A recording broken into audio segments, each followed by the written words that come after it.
The Word of God is alive and powerful, sharper than any two-edged sword, piercing even to the dividing asunder of the soul and spirit, and of the joints and the marrow, and is a critic of the thoughts and intents of the heart. All Scripture is God-breathed and is profitable for doctrine, for reproof, for correction, for instruction in righteousness, that the man of God might be mature, thoroughly equipped unto all good works.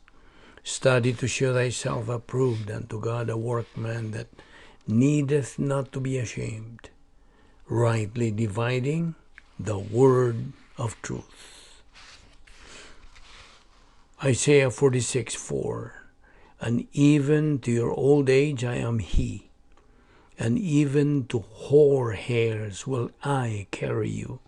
I have made, and I will bear, even I will carry, and will deliver you. Proverbs 20, verse 29, the glory of young men is their strength, and the beauty of old men is the gray head.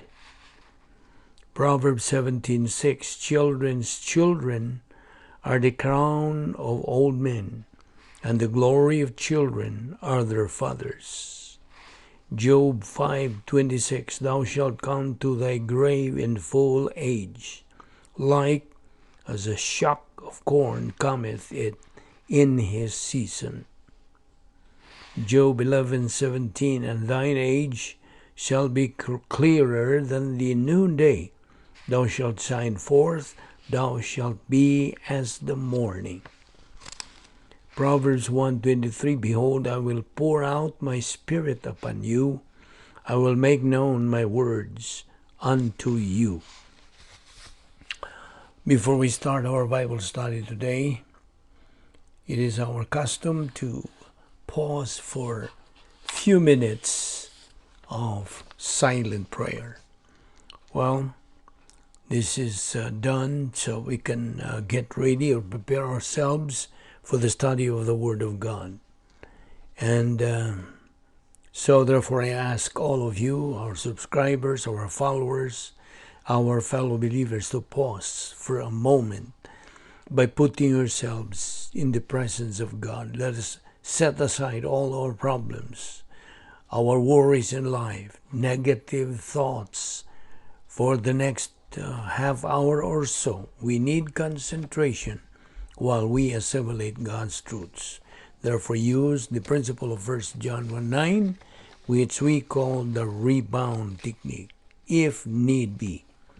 But for you unbeliever, the issue you are facing is not naming or confessing your sins. It is faith alone, in Christ alone. Acts 16:31 says, believe on the Lord Jesus Christ, and thou shalt be saved. Let us pray.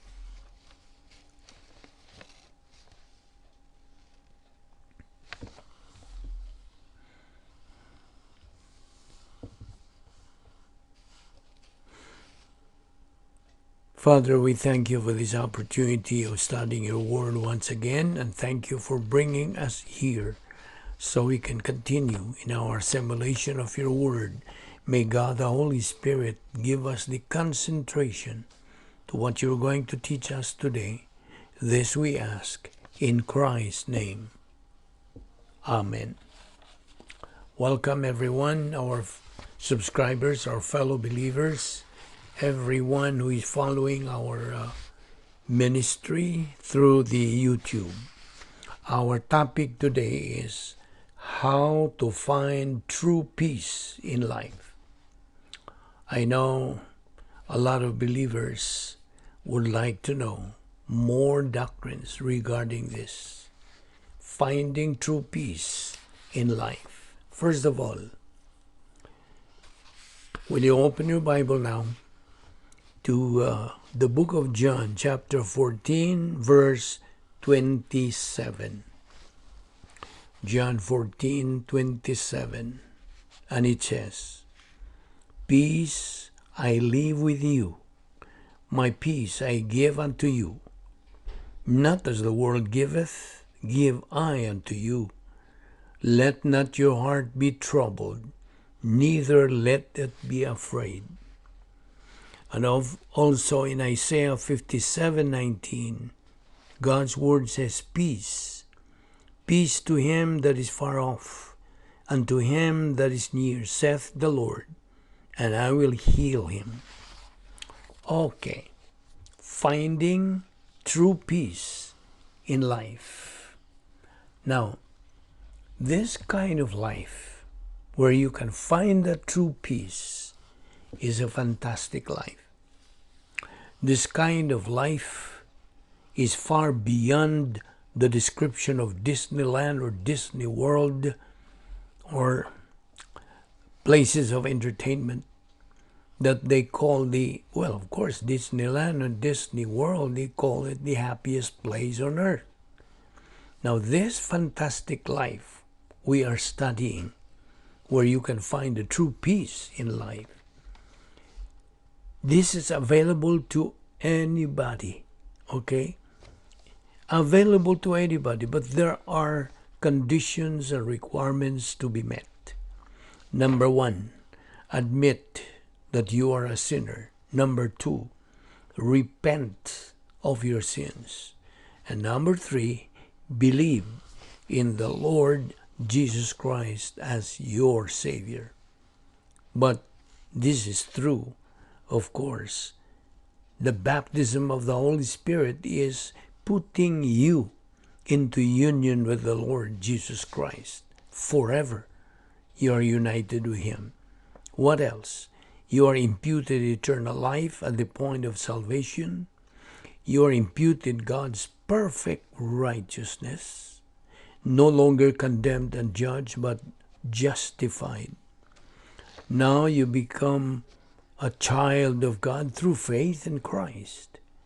And now you become a citizen of heaven. Philippians 3:20. Your name is written now in the Lamb's book of eternal life. And you are now called a Christian, the church, ecclesia, the called out ones. You are sealed by God, the Holy Spirit, and so on and so forth. Now, we know from doctrine that there are two kinds of believers in this world: winners and losers. Now, let's take up the loser believer. Negative believers actually are divorced from reality.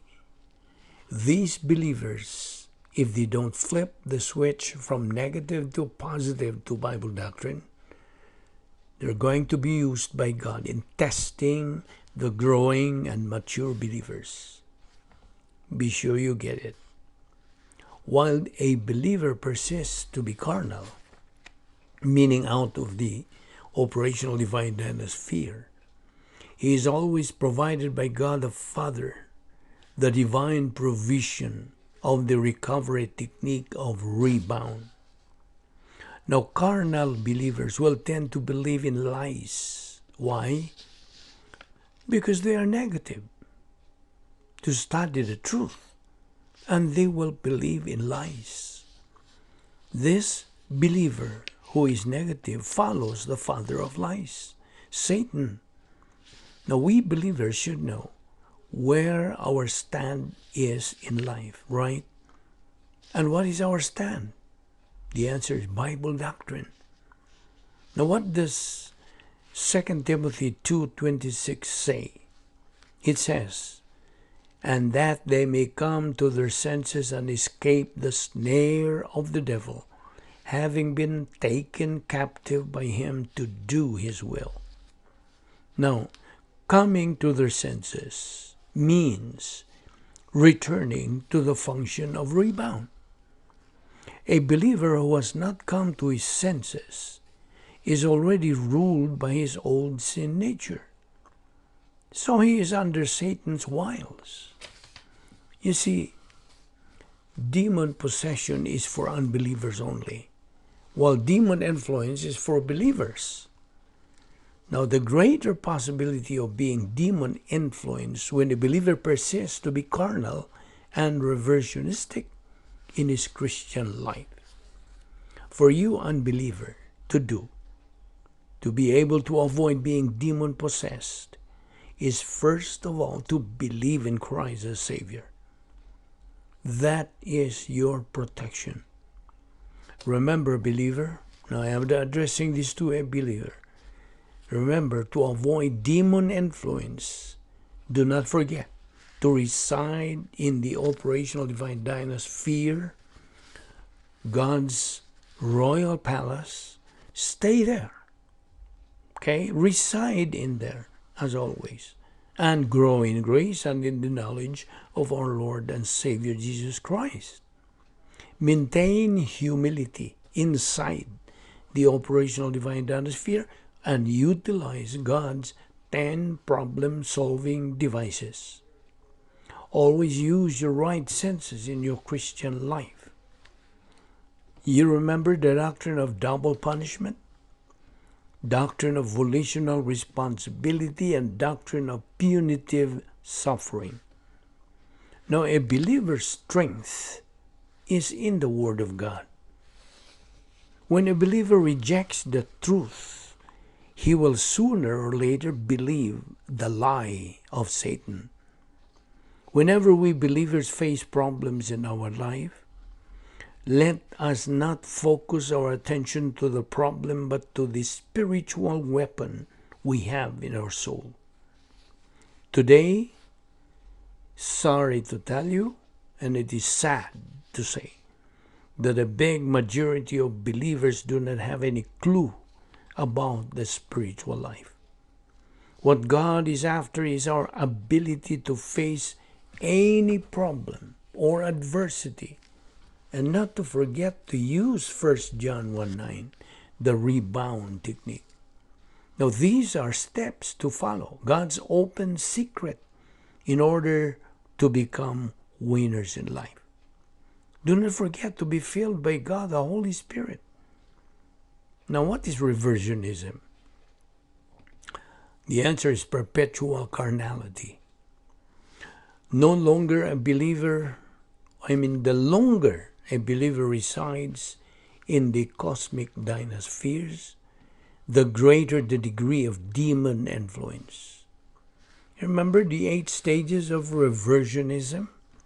Reaction, distraction, frantic search for happiness, Operation Boomerang, emotional revolt of the soul, locked-in negative volition, blackout of the soul, scar tissue of the soul, and reverse process reversionism.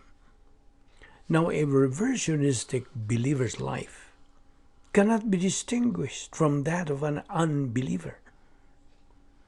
Through perpetual carnality, sins that were the same are not the same, because that believer grieves the Holy Spirit and quenches the Holy Spirit. This is what happens in the believer's life.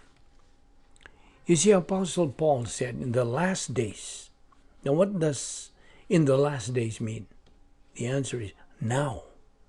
Now, when the church age began. The last days means the church age. Difficult times in the last days means a believer in the church age who disregards everything that God provides a church age believer. When a believer uses God's grace provision, his life is fine and easy. But if he disregards them, now his life is difficult. That is difficult time. Sins unrebounded will turn to sin unto death. This indicates that sins are not the same. When we sin, the old sin nature takes control of our life. We know that. In 1 John 5:17, all unrighteousness is sin, and there is a sin not unto death. In verse 18, we know that he who is born of God, born again, cannot sin, but he who is born of God keeps him, the Lord Jesus Christ. Now, keeps there is tereo. It is in you, but guards him. We believers are sanctified at the point of salvation. Remember the three kinds of sanctification? Positional, experiential, and ultimate. Positional, that there are two kinds, retroactive and current. Examples. I'll give you an example for positional sanctification. Mix sugar with milk. We cannot see the sugar anymore. And number two, example. Put a piece of paper, insert it in a book. Now we cannot see the piece of paper anymore when we close the book. Now, what is your position as a Christian right now? We have to know that through the lenses of Bible doctrine. In 1 Timothy or 2 Timothy 2:26 to chapter 3, verse 7, what is pictured there are believers being reversionistic and perpetually carnal who become casualties in the angelic conflict. We have seen already that the last days means the church age where many believers are too negative towards doctrine. Remember the age of apostasy. We are right now. And remember also the volitional responsibility and divine punishment. Sins that would lead to death are sins not rebounded. Sins that do not lead to death are sins that are rebounded. Believers can live the spiritual life only through the spiritual way of executing it. Believers cannot live the spiritual life through the human way of executing it. Believers can live and learn, or learn and live. Choose. But it's a matter of choice. Again, may I ask you, what is your position as a Christian right now? Okay, let's review. At the point of salvation, you were set apart to God, right? And what does that mean? In a split second after salvation, you became a child of God. You were baptized by God, the Holy Spirit. You were sealed by the Holy Spirit, etc. So again, the three sanctifications that we just took up: positional, experiential, and ultimate. Now, of course, the positional, and this is the means of eternal security. We were entered into union with Christ. We share Christ's kingship, sonship. In the experiential sanctification, this is the daily experience in our Christian way of life. And the ultimate, no more old sin nature, no more sin in heaven. Because this is in the eternal state now. We are sanctified there. So, we have three positions when we were saved. In the positional sanctification, we were supposed to be sinless. Why? Because we were born again inside the divine atmosphere. The Holy Spirit sealed us permanently. They were all automatic. Seconds after that happened, we immediately faced the experiential sanctification. Volition is now at stake after salvation. In 1 John 5:16, there are believers who commit sins. In the positional sanctification and ultimate sanctification, the believer do not sin, meaning he is sinless. Only in the experiential sanctification that believers commit sins. That's why God's grace provides believers 1 John 1:9, the rebound technique. Remember, rebound is not a license to sin. It is a license to what? To serve. God always reminds believers to reside in the operational divine atmosphere, which is the normal life of every believer and where you can find your true peace in life. Now, let me pause for a moment on this matter. Let me explain to you about the normal Christian life. Because there are believers who do not know how to identify the normal life, Christian life, and the abnormal Christian life. Now, you see, this orientation to the plan of God for the Christian life often begins with ignorance of the rebound technique. They don't care about the rebound technique. They just don't mind about it. It seems to be very hard for some believers to understand that all you do to be forgiven is to name, acknowledge, admit your sins privately to God. No breast beating, no penance, no feeling sorry for sin. No. One of the most inconsistent things about legalistic people is that they think they cannot be forgiven unless they feel sorry for the sins they have committed. All sin originates from free will and is committed deliberately, whether you know it is a sin or not. A lot of you are never going to be filled with the Spirit because you are waiting around to feel sorry for sin or practicing some system of penance by which to atone for the sin. That's legalism and disorientation to grace, and it is the reason why you never learn doctrine. So you run around and do things, you work for God, give your glowing testimony, try to work up a rosy glow. Everything in the Christian life depends on who and what God is. Nothing depends on who and what we are. The sooner you get with grace and understand the principle of grace and how to smoke out legalism, the sooner you will get into the super grace life. Now, verses 11 through 13 state an absolute principle how the super grace life should function.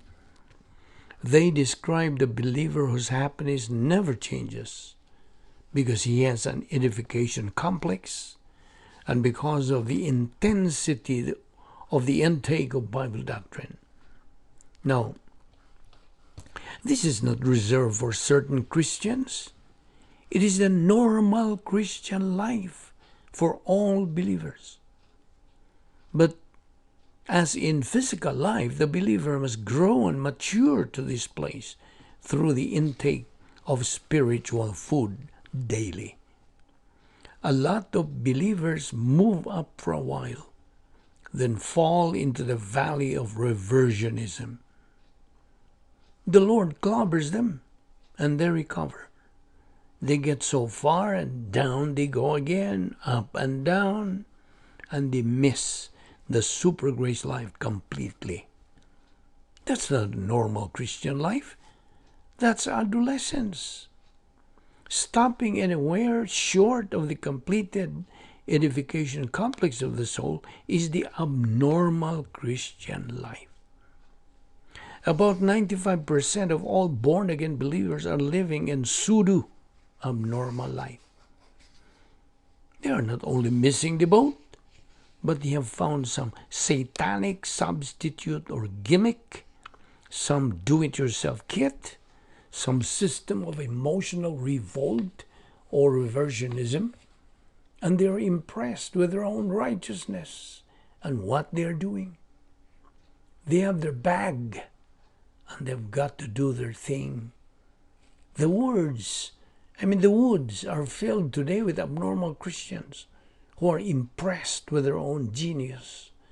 Christians with a pleasing personality who pass for spiritual giants. It gets them by with a lot of people but it will never get them by with the Lord. The Lord is not impressed by the things you use to impress others. He is not impressed with the Madison Avenue facade. Never in the history of the Christian church have there been so many things to keep believers from doctrine. We don't need the weirdos, the holy rollers, or the I love Jesus types who don't even know Him, much less love Him. We don't need the Christian education gimmicks and points programs. We don't need Lonely Hearts clubs or Christian country clubs. We need today, as we have never needed before, normal Christians, believers who are serious about doctrine. Now, we will continue in our discussion of this, the title of which, How to Find True Peace in Life. There are so many points of doctrine that we have to take up. Therefore, we will stop here and we will continue that tomorrow. Don't miss the continuation of our study, How to Find True Peace in Life. Let us pray. Friend, should you die right at this very moment, do you know for sure you will live forever for eternity in heaven or in hell? The Bible, the Word of God, tells us that you can know it for sure. Now I am asking you, friend, this question, since this is the most important question you will ever encounter in your entire life. So let me ask you this. Are you saved? It's not a question of whether you are a member of a church or not, but are you saved? It's not a question of whether you are living a decent, respectable, and honorable life, but are you saved? The Bible says we all need to be saved. My friend, for you to get saved, first of all, you have got to acknowledge the fact that you are a sinner. The Word of God says in Romans 3:10-12, there is none righteous, not even one. There is none who understands. There is none who seeks for God. All have turned aside. Together they have become useless. There is none who does good. There is not even one. Now Romans 3:23 says, all have sinned and come short of the glory of God. My friend, it's because of your sins that you have come short of the glory of God. And that is the reason why you will never be able to meet the necessary requirements for you to be saved. Secondly, you must realize that someone loves you who in fact died for you. And He is our Lord Jesus Christ, who died on the cross for the purpose of paying for your sins, and who gave you the opportunity to get saved and be in heaven after you die. Romans 5:8 says, but God demonstrates His own love toward us in that while we were yet sinners, Christ died for us. When our Lord Jesus Christ died on the cross, it was His spiritual death that paid the penalty of our sins. Colossians 1:14 says, in whom we have redemption, the forgiveness of sins. Listen, you cannot do anything to ask for help to get saved. The truth is, the Lord Jesus Christ has already paid it in full while He died on the cross. And before He died, He uttered the words, tetelestai, it is finished. That is in John 19:30. Now He wants to give you a home in heaven. The gift of God, which is life without end, and this can only be found in our Lord Jesus Christ. Romans 6:23. My friend, listen to this. When Jesus saves you, it is eternal. It is forever. He did not remain dead. He rose from the grave, and today He is alive. And now, seated at the right hand of God the Father, interceding for all those who put their trust in Him. by faith accept the Lord Jesus Christ. But remember, God's word in John 3:18 clearly says, he who believes in him, the Lord Jesus Christ, is not condemned. But he who does not believe is condemned already, because he has not believed in the name of the only begotten Son of God. Therefore, believe on the Lord Jesus Christ, and thou shalt be saved.